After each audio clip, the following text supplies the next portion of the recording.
Haidete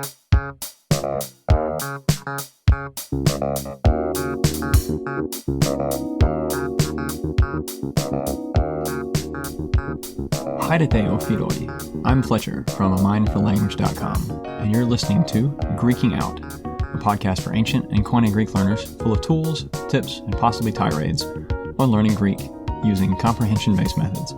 If that isn't familiar to you, check out episode 0, The Manifesto, for more info.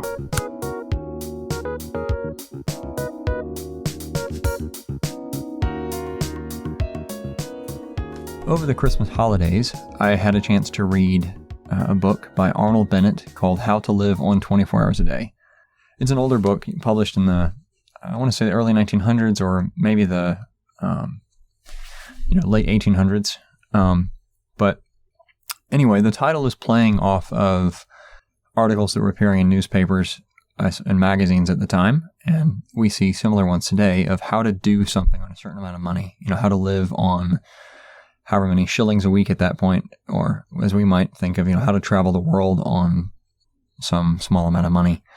And he was instead saying, well, how can we truly live? How can we learn and study and be more than, just kind of mindless working people? How can we become better on and truly live on the 24 hours a day that we have? Everyone has the same amount of time, so how can we use those well? And Bennett is talking primarily about learning and studying, not wasting one's free time after work. And he has a lot of useful advice, and I thought I would take some of his things and apply them to Greek. So here we go. How to learn Greek on 24 hours a day. So that's one of the first principles, is the one that Newport brought out, is that we don't need to turn to mindless entertainment to recover from our busy days of, be it manual labor or labor in some kind of an academic profession, or possibly even, teaching Greek. The mind simply needs change. It needs sleep, certainly, as far as rest goes, but it doesn't need distraction in order to rest and recover. I think Bennett would probably agree with the idea that between sleep and, mindless activity, sleep is better for recovering, mental energy. So one of the things he talks about is, how do we use our day? And he said, well, imagine having 2 days within a day. We have our working day, and then we have the rest of the hours of it. So, for the average person working, 8 to 10 hours a day, that out of 24, that leaves, another at least, 16 to 14 hours that we can divide up. And, we need 7 to 8 hours of sleep, depending on who you are. So that, it leaves us more time. And there's commute and travel and things. So, that we have time in our day that we can use. So think about our schedule, think about where pockets of time are, what can we do in the evenings or on the train or things like that. So we can think about dividing our day into 2 days and budgeting out the time that's left once we subtract work and sleep so that we're using it well.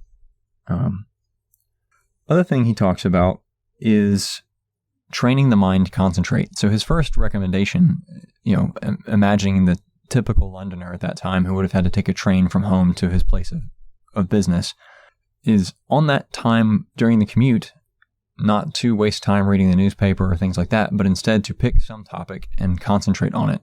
We might even say meditate, in the sense of try to keep the attention and the wandering mind on that topic and continually bring it back to that topic and ponder it throughout as he describes, 40 or 50 minutes of the commute.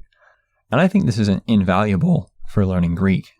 Even if we're not, thinking about or bringing our mind back to Greek itself, we live in an age where we are trained to be distracted by our devices and, the attention economy. So training the mind to focus will be invaluable for being able to learn and internalize the language. It gives us the ability to pay attention as a reading and to focus, and also to maintain focus while dealing with text that might be difficult. So I think some period where we're picking a topic and thinking about it is very valuable.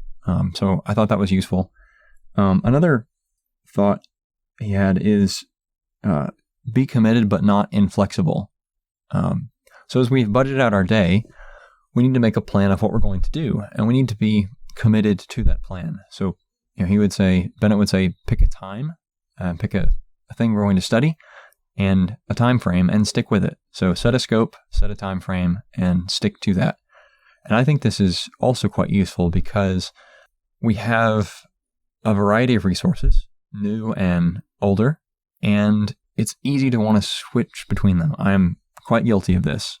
You get to the point in the textbook where things become difficult and we think, oh, maybe I'm not ready, and we want to switch to something else. And then we get to the point of difficulty in that and we switch to the next thing. Or we decide to read Plato and we get a little bit into something and it becomes difficult, and so we switch to Xenophon or whatever. And I'm not saying that we should slavishly stick to texts that are far beyond our difficulty, but if we've put some reasonable thought into our current level and we've picked a reasonable next text, I think we're better off persevering through that rather than jumping to something new. So if you've committed to use Athanase or Athanase or however one says it, stick with that until you're done. But also give it a time frame, right? So say for the next 3 months, I'm going to read Athanase, and do it and use that in your learning time. So whatever time you've been able to budget each week, each day, and maybe not each day. That's another point, is he talks about, maybe 7.5 hours a week, which, that roughly works out to, an hour and a half here, hour and a half there. So it's some solid chunks, but it's not so inflexible that it has to be an hour and a half every day. So maybe we have some consistent shorter times throughout the week and then maybe a little bit longer times to study on the weekends.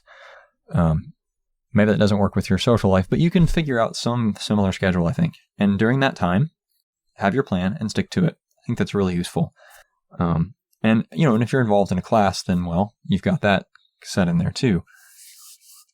And a final thing too was, well, maybe not final, but another point he makes is that we need to feel mental strain, that's useful to the learning process. And I remember hearing a Huberman Lab podcast where he was saying that feeling of frustration that we have is actually a side effect of the hormones that our brain releases to tell the brain that this new stuff we're encountering, we need to remember it. So actually, hitting that level of difficulty where we feel some mild to moderate mental strain is a good thing. And that means we're working above our level just enough.